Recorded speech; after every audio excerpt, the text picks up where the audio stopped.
हरिओम। नमस्कार। स्वागत है आपका हमारे इस चैनल में जिसका नाम है हिंदू हिंदुस्तान। हिंदू हिंदुस्तान में हम बात करेंगे हिंदुस्तान के उस परंपरा की जो सनातनी परंपरा कहलाती है, जिसकी वजह से हिंदुस्तान है, भारत है। और हम बात करेंगे अखंड भारत की। बहुत सारे मुद्दों पर बात होगी, बहुत सारे विद्वान हमारे पास आएंगे। आज हमारे पास जो एक विशिष्ट व्यक्तित्व मौजूद हैं, उनसे हम बात करेंगे। उनका नाम है रविनंदन हिंदू। तो आइए बात करते हैं रविनंदन हिंदू जी से। स्वागत है आपका रविनंदन हिंदू हमारे इस हिंदू हिंदुस्तान चैनल में। आप अपना परिचय दीजिए और फिर बातचीत का सिलसिला आगे हम बढ़ाते हैं। जय श्री राम, हर हर महादेव।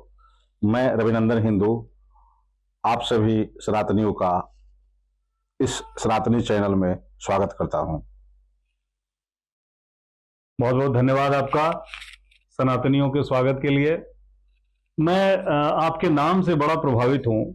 मैं जानना चाहता हूं, सभी अपना नाम रखते हैं, सिंह, सिन्हा, पांडे, शर्मा, यादव, मांझी, मतलब विभिन्न तरह के जो है हिंदू परंपरा में, सनातनी परंपरा से जो लोग आते हैं वो लोग अपना नाम उपनाम रखते हैं, सरनेम रखते हैं। आपने अपना नाम रविनंदन हिंदू रखा, तो ये हिंदू रखने के पीछे, सरनेम हिंदू रखने के पीछे क्या आपकी मंशा रही, क्या सोच रही? जी, आपने बहुत अच्छा प्रश्न किया श्रीमान आजाद।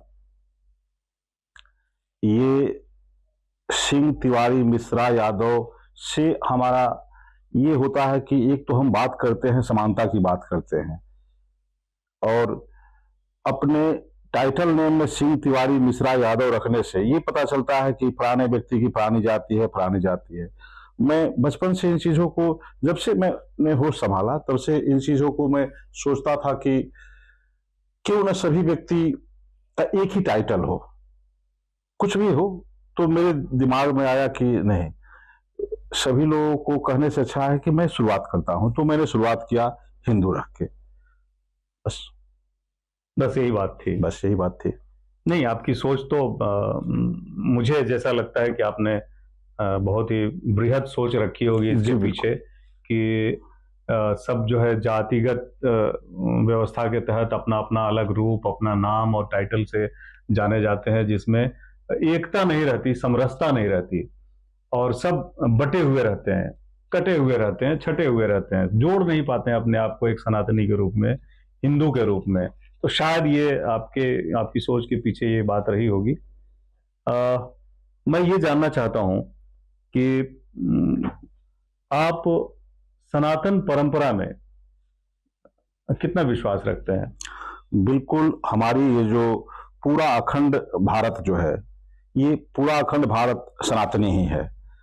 अब कुछ कारणों से, बहुत सारे कारण हैं, ये गिनवाएंगे तो पूरा दिन निकल जाएगा, जिन कारणों से ये टूटते चला गया, और आज हमारा एक देश जो है ही कई टुकड़ों में टूटा हुआ है। सबकी अलग अलग सोच है, सबकी अलग अलग भावनाएं हैं, सबकी अलग अलग विचारधाराएं हैं। लेकिन मैं समझता हूं कि सनातनी विचारधारा में अगर सभी आए तभी हमारा कल्याण हो सकता है, और हिंदुओं का ही नहीं, पूरे मानव का कल्याण हो सकता है। यही हमारी सोच है।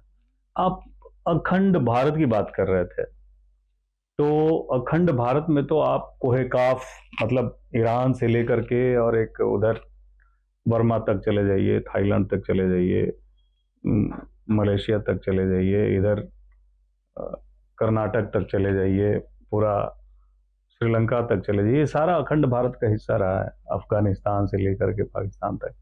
तो आप अखंड भारत की बात कर रहे हैं, जो वर्तमान में भारत के हिस्से बचे हुए हैं उसी को अखंड मान के कर रहे हैं ना?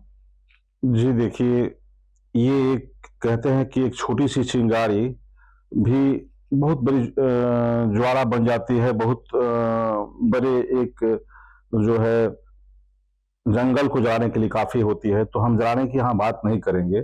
हम ये समझते हैं कि अगर शुरुआत हमने यहाँ से किया है तो हमारी कुछ ऐसी ही सोच है। और अखंड भारत आपने कहा अभी तक कि इसका हिस्सा, तो जहां तक मैं जानता हूं अखंड भारत का हिस्सा काफी लंबा चौड़ा है, ठीक है ना? सिर्फ भारत ही नहीं, और बर्मा या इराक, ईरान, तेहरान, बगदाद की बात कर रहे थे अभी शायद। तो ये सब हिस्सा अखंड भारत का ही है। ये आने वाले समय में सभी को सनातनी बनना पड़ेगा, सभी को एक होना पड़ेगा, तभी जा करके विश्व का कल्याण हो सकता है, मानव का कल्याण हो सकता आपने है। तो पूरा अरब कंट्री को ही जोड़ लिया अखंड भारत में। चलिए, आपकी मंशा बहुत अच्छी है कि भारत एक रहे, एक सूत्र में बंधे। जातिगत व्यवस्था के तहत जो विद्वेष समाज में फैला हुआ है वो टूटे हटे, हिंदू छतरी के नीचे लोग आए और अपने आप को सब हिंदू माने। एक ये सभी विद्वानों की सोच है जो सनातनी है। तो हम उम्मीद करते हैं कि बातचीत पसंद आई होगी आपको, और हम लोग आगे भी बातचीत करते रहेंगे इन मुद्दों को लेकर के, सनातन के विषय पर। और भी विद्वान हमारे साथ जुड़ेंगे। फिलहाल हमें दीजिए इजाजत।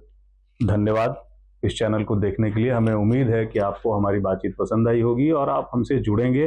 लंबी चर्चा होगी और भी विद्वानों के साथ। धन्यवाद। हरिओम। जय श्री राम, हर हर महादेव।